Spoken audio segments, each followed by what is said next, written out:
अस्सलाम वालेकुम friends, welcome back to learn with Mariam. मैं उम्मीद करती हूँ अब तक की मेरी तमाम वीडियोस आपको समझ आ रही होंगी और कहीं ना कहीं कुछ साइंस स्टूडेंट्स का फायदा हो रहा होगा। वो तमाम लोग जो अभी तक मेरे चैनल को सब्सक्राइब नहीं कर सके, उन सबसे गुजारिश है कि प्लीज मेरे चैनल को सब्सक्राइब कीजिए और बेल आइकन का बटन जरूर प्रेस कीजिएगा ताकि मेरी हर आने वाली नई वीडियो आप तक पहुंच सके।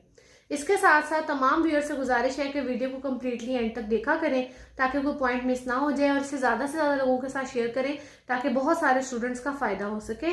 तो चलिए आज स्टार्ट करते हैं biology 10th chapter number 3 coordination and control का एक और निहायत अहम टॉपिक जिसका नाम है पेरिफेरल नर्वस सिस्टम। अपनी लास्ट वीडियोस में मैंने आप लोगों के साथ सेंट्रल नर्वस सिस्टम को डिस्कस किया था जिसमें हमने ब्रेन का स्ट्रक्चर भी पढ़ा और स्पाइनल कॉर्ड का स्ट्रक्चर भी पढ़ा। आज हमारे पास है पेरिफेरल नर्वस सिस्टम यानी कि पीएनएस। सीएनएस था सेंट्रल नर्वस सिस्टम, पीएनएस है पेरिफेरल नर्वस सिस्टम। अब पूरी बॉडी के अंदर तो ब्रेन मौजूद नहीं है, वो सिर्फ यहाँ पर है और स्पाइनल कॉर्ड भी रीढ़ की हड्डी के अंदर मौजूद है। तो ब्रेन और स्पाइनल कॉर्ड के बाहर जहां जहां पर आपके पास गैंग्लियन और नर्व्स के क्लस्टर्स हैं उनको उस सिस्टम को कहा जाता है पेरिफेरल नर्वस सिस्टम। आप सब अच्छे से जानते हैं कि जो न्यूरॉन जो कि हमारी बॉडी में मैसेजेस को जगह जगह लेकर जाता है उसकी सेल बॉडी के क्लस्टर्स यानी गुच्छे कहलाते हैं गैंग्लियन, और एक्सॉन यानी जो नर्व इंपल्स को न्यूरॉन से दूर लेकर जाता है उसके क्लस्टर्स यानी गुच्छे कहलाते हैं नर्व्स। तो जगह जगह पर हमारी बॉडी के अंदर ये सिस्टम्स मौजूद हैं गैंग्लियन के और नर्व्स के। अब ये कुछ नर्व्स आपके पास ब्रेन और स्पाइनल कॉर्ड के अंदर दाखिल होती हैं और कुछ नर्व्स उनमें से निकल रही होती हैं। हर इंसान के अंदर ब्रेन में से टोटल 12 पेयर ऑफ नर्व्स निकलती हैं जिन्हें कहा जाता है क्रेनियल नर्व्स। ये नर्व्स सेंसरी भी हो सकती हैं, मोटर भी हो सकती हैं या मिक्स भी हो सकती हैं। डिपेंड करता है कि किस टाइप ऑफ न्यूरॉन के यानी सेंसरी न्यूरॉन, मोटर न्यूरॉन या फिर आपके पास जो सेंसरी और मोटर दोनों न्यूरॉन के ही एक्सॉन्स जो है नर्व्स में शामिल हैं, या फिर आपके पास जो स्पाइनल नर्व्स हैं वो आपके पास वो नर्व्स हैं जो कि स्पाइनल कॉर्ड से निकलती हैं और ये नर्व्स मिक्स्ड होती हैं। इसमें सेंसरी और न्यूरॉन जो मोटर न्यूरॉन है उन दोनों के एक्सॉन शामिल होते हैं, इसलिए इन्हें मिक्स्ड नर्व कहा जाता है और इनके टोटल मौजूद होते हैं 31 पेयर्स। अब इनसे जो पाथवे चलता है कि जो पूरी बॉडी को कंट्रोल कर रही है इन नर्व्स और गैंग्लिया के जरिए से, ये दो तरीके से कंट्रोल इनके चलते हैं, या तो सेंसरी पाथवे होते हैं या फिर मोटर पाथवे होते हैं।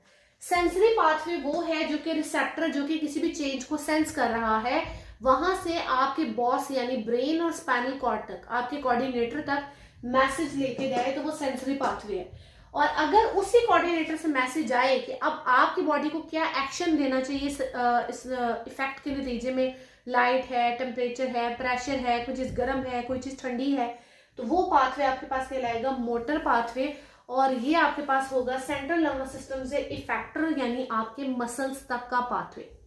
अब आपके पास जो पेरिफेरल नर्वस सिस्टम है इस मोटर पाथवे में, इस पेरिफेरल सिस्टम के अंदर दो नर्वस सिस्टम्स आते हैं।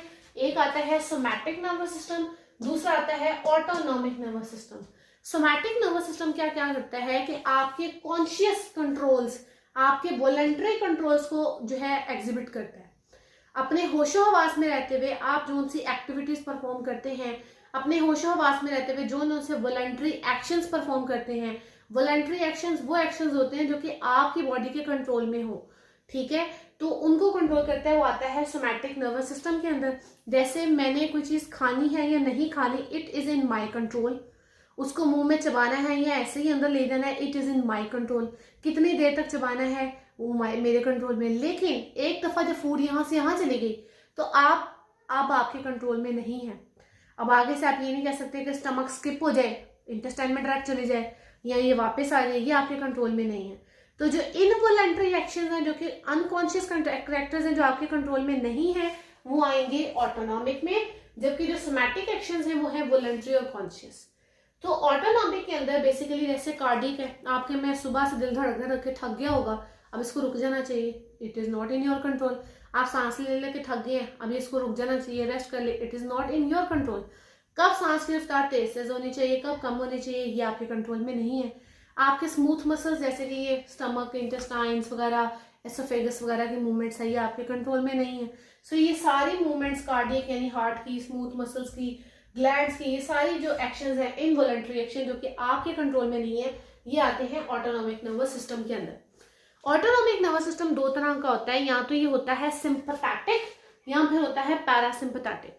सिंपैथेटिक ऐसा नर्वस सिस्टम है जो कि आपकी बॉडी को फाइट और फ्लाइट सिचुएशंस के लिए तैयार करता है, यानी कि इमरजेंसी सिचुएशन, लड़ो या भाग जाओ, इमरजेंसी सिचुएशंस के लिए तैयार करता है। जब बॉडी को किसी भी किस्म के स्ट्रेस का सामना करना पड़ता है तो बॉडी के अंदर कुछ चेंजेस आती हैं, वो चेंजेस आती हैं सिंपैथेटिक नर्वस सिस्टम की वजह से, जैसा कि हमारी आंखों के प्यूपल का डायलेट हो जाना, हमारे डाइजेशन का रुक जाना, टांगों की तरफ ब्लड का सप्लाई का रुक जाना। जब बॉडी में वो स्ट्रेस कम होता है तो आपके पास ये बॉडी को वापस अपनी नॉर्मल हालत की तरफ लाने के लिए जो सिस्टम काम करता है, उस सिस्टम का नाम है parasympathetic nervous system. Parasympathetic nervous system क्या करता है कि आपकी बॉडी को वापस अपने असली हालत की तरफ लेके आता है। आपकी आंखों का जो प्यूपिल था उसको वापस से नॉर्मल अपनी जगह पर करता है, डाइजेशन को वापस कंटिन्यू करने को कहता है, और जो ब्लड सप्लाई हमारे टांगों की तरफ रुक गया था उसको भी वापस अपनी जगह पर आने के लिए कहता है, और दोबारा से ब्लड सप्लाई जो है वो स्टार्ट हो जाता है। सो ये था आप लोगों के पास पेरिफेरल नर्वस सिस्टम, और कौन कौन से पोर्शन से कंट्रोल होता है ये भी आप लोगों ने ऑब्जर्व कर लिया। मैं उम्मीद करती हूँ मेरी इस वीडियो से आपको समझ आई होगी, आप लोगों का कहीं ना कहीं कुछ कॉन्सेप्ट तो क्लियर हुआ होगा। अगर फिर भी आपको कोई पॉइंट क्लियर ना हुआ हो तो आप मुझे कमेंट सेक्शन में मेंशन कर सकते हैं।